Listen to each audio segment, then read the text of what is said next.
Pro kabaddi season 12 play offs and venue అయితే fix అయిపోయినాయి. So pro kabaddi season 12 play offs అయితే ఢిల్లీలోని త్యాగరాజ ఇండోర్ స్టేడియం లో అయితే జరగబోతున్నాయి. సో ఫైనల్ లెగ్ కూడా ఢిల్లీలోనే కొనసాగుతుంది కాబట్టి ప్లే ఆఫ్స్ అండ్ ఫైనల్ కూడా అక్కడే ఫిక్స్ చేసేసిల్లు. ఆఫ్టర్ 9 years తర్వాత అయితే ఢిల్లీ అయితే పీకేఎల్ ఫైనల్ ని హోస్ట్ చేస్తున్నారు అని చెప్పొచ్చు. సో 9 years తర్వాత తెలుగు టైటన్స్ కూడా ప్లే ఆఫ్స్ కస్తుళ్ళు.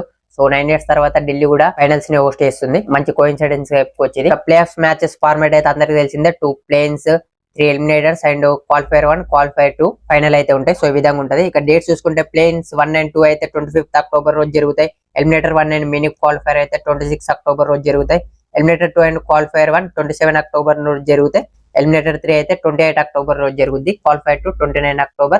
సో 30 రోజు ఒక రోజు గ్యాప్ ఉంటుంది. 31st October కి అయితే పీకేఎల్ ఫైనల్ అయితే ఉండబోతుంది. పాయింట్స్ టేబుల్ లో నెంబర్ 5 నుంచి నెంబర్ 8 ఉన్న టీమ్స్ కి అయితే కొంచెం ప్రాబ్లమ్ గా చెప్పుకోవచ్చు. ఎందుకంటే కంటిన్యూస్ గా 4 ఎలిమినేటర్ మ్యాచెస్ అయితే ఉంటాయి వాళ్ళకి. సో 4 రోజులు కూడా మ్యాచెస్ ఆడాలి ప్లే ఆఫ్స్ లో. సో అది కొంచెం టఫ్ అయ్యే అవకాశం ఉంది. సో వీలైనంత వరకు ఇప్పటి నుంచి ప్రతి టీం కూడా మ్యాచెస్ విన్ టాప్ 4 లో ఉండడానికి అయితే ట్రై చేయాలి. టాప్ 4 లో ఉన్న టీమ్స్ కి మోస్ట్లీ ట్రాఫీ విన్ అవ్వడానికి అయితే ఎక్కువ ఛాన్స్ ఉంటది. అండ్ ప్లేయర్స్ ఫార్మాట్ గురించి ఇంకా డీటెయిల్ వీడియో అయితే మన పేజ్ లో ఉంటుంది, అదే చూసేయండి. అలాగే నెక్స్ట్ వచ్చే pro kabaddi and cricket videos కోసం అయితే మన పేజ్ ను ఫాలో అయిపోండి.